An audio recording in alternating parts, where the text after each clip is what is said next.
These letters are part of the most mysterious language of the ancient world. Nobody can read or understand them. The women of the people who used it wore few clothes, but much jewelry. They regarded animals like this bull with veneration.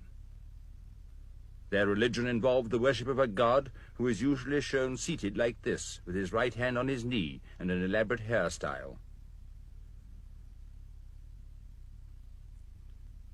The people who practiced this religion lived some 4,000 years ago in this extraordinary brick metropolis, the city of Mohenjo-Daro. Mohenjo-Daro itself stands 2 or 3 miles today from the river Indus, that line which you can see just below the horizon running into the distance. The Indus is one of the great rivers of the world.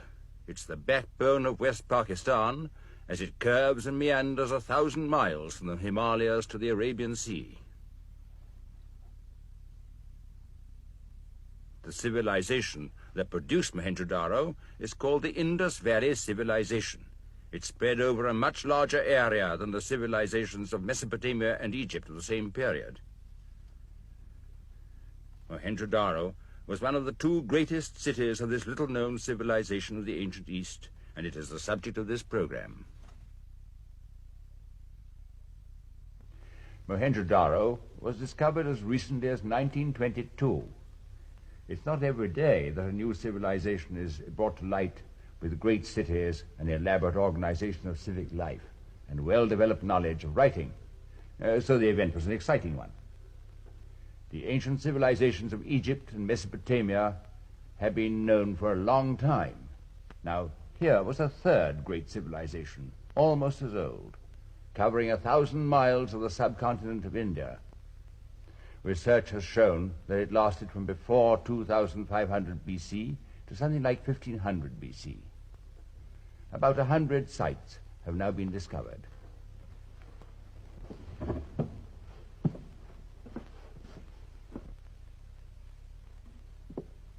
Most of these sites are villages, but there's also the city of Harappa, which is about the same huge size as Mohenjo-Daro, though there's not so much of it to be seen today.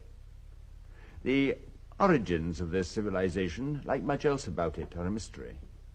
But let us approach the city of Mohenjo-Daro and see for ourselves what we can make of it, with the help of archaeology and a little reasonable imagination. The first point about Mohenjo-Daro is its great size.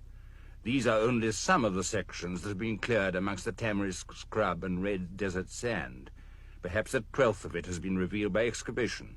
But that is enough to show how vast it is, 3 or 4 miles round. Entering by a main street, we are at once struck by its width and straightness. Then we have no difficulty in telling what sort of vehicle once used it. The ox cart of today has scarcely changed from its 4,000-year-old predecessor, whose shape is known to us from this terracotta model.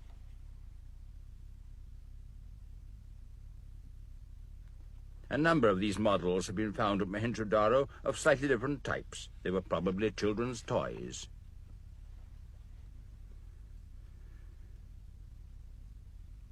Turning at right angles into another street, we get a feeling of law and order from the guard rooms still used by the modern watchmen, which stand at the junctions of roads and lanes. This is confirmed by the symmetrical layout of Mohenjo-Daro as seen from the air.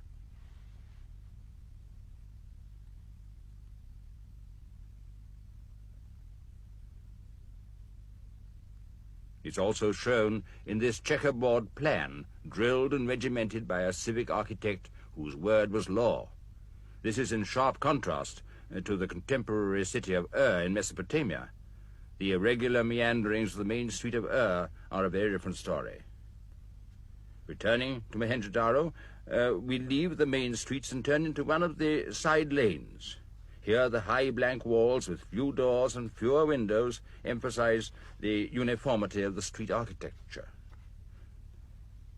No decoration now breaks the monotony, and this absence of individuality is something that we'll notice everywhere in the city, although, of course, there may at one time have been a certain amount of carved woodwork. The walls, as preserved, are made almost exclusively of baked brick in the so-called English bond, that's to say, alternate rows of headers and stretchers with mud mortar in between. Upper stories were probably built of timber. Such windows as there were probably had gratings in them like this. And if it all seems very monotonous now, at least the varied decorations of the household pottery can perhaps give us an idea of how the carpenter and painter may have relieved the original brickwork with their designs. Finally, down a dog-leg turn in a lane which helped to break the force of the prevailing wind, we come to a well-preserved and typical house.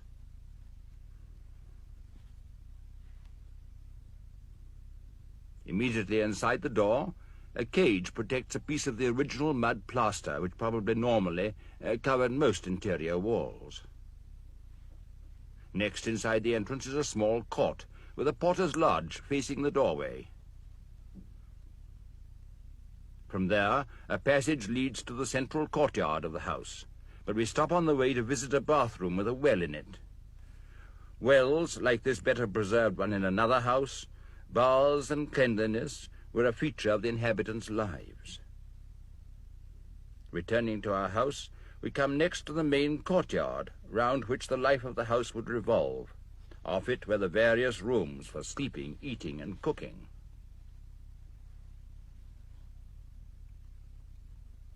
Finally, in one corner is a brick staircase which leads to a now vanished upper story, probably, as I said, largely built of wood. But now what about the people who once trod these stairs? We can discover a certain amount from the pieces of statuary that have been found, like this portrait bust. This shows it was fashionable to shave the upper lip. The beard is clearly shown, while the upper lip is bare. This is confirmed by the discovery of a rather battered bronze razor now in the Karachi Museum. Another point is that men took some trouble over their closely cropped wavy hair, which was done up into a bun at the back.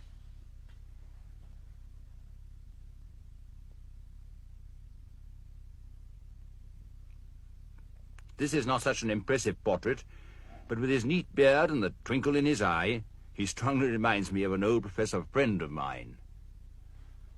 The women, too, went in for elaborate jewelry and headdresses. These figures aren't portraits in the same way as the male head, but they do show that the women of Mohenjo-Daro made up in jewelry what they lacked in clothes.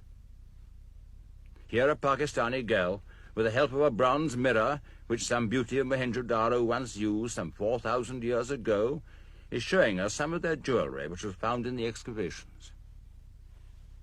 These necklaces were mainly made of semi-precious stones like carnelian and jasper, and some would not look at all unfashionable today.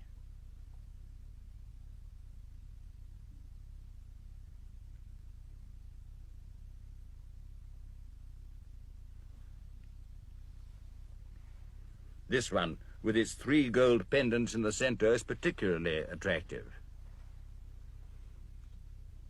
Bangles, both of bronze and gold, were obviously popular too, and notice the girdle particularly. It's made of long tubes of red carnelian and is the image of the one worn by some of the terracotta models. Other evidence we have of the lady's interest in makeup is this pot of black eyeshadow and the bronze sticks that were once used to put it on. They also had nail cutters.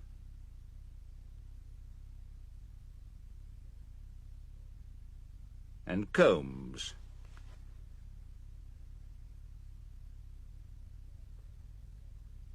And on a more homely note, needles and buttons.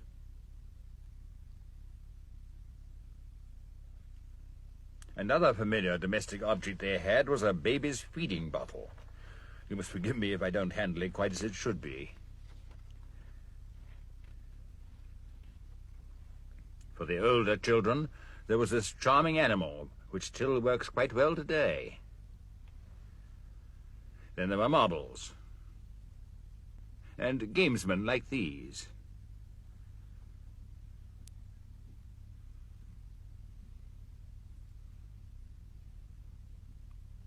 They were used for some sort of game, like chess or draughts.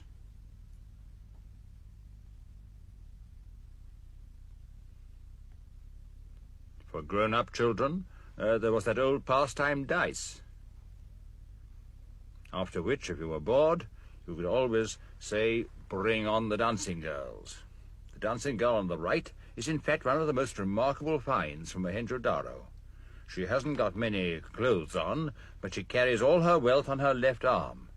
And with her saucy look and easy posture, she really is a charmer. Less obtrusive members of the household were the pets. Was this a cage for a pet bird? It may have been.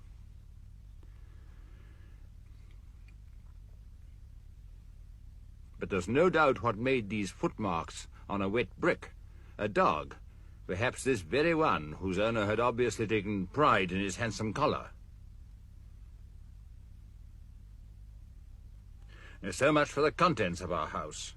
But there's one other point about the arrangements of the now vanished upper story I must make.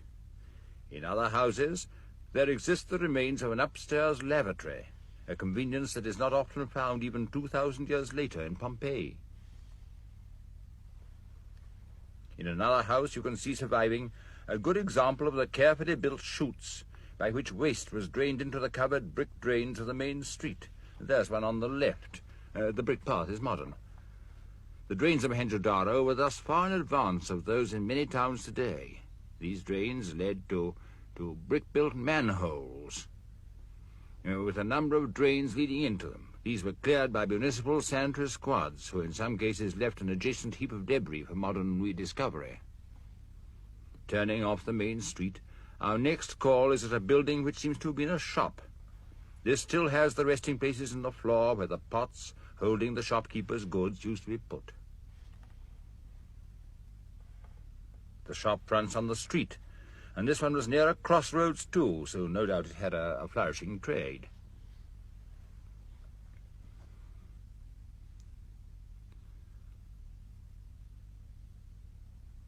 The kilns or furnaces where the pots were made used to be outside the city, but in the later stages they were built in amongst the buildings, like this one.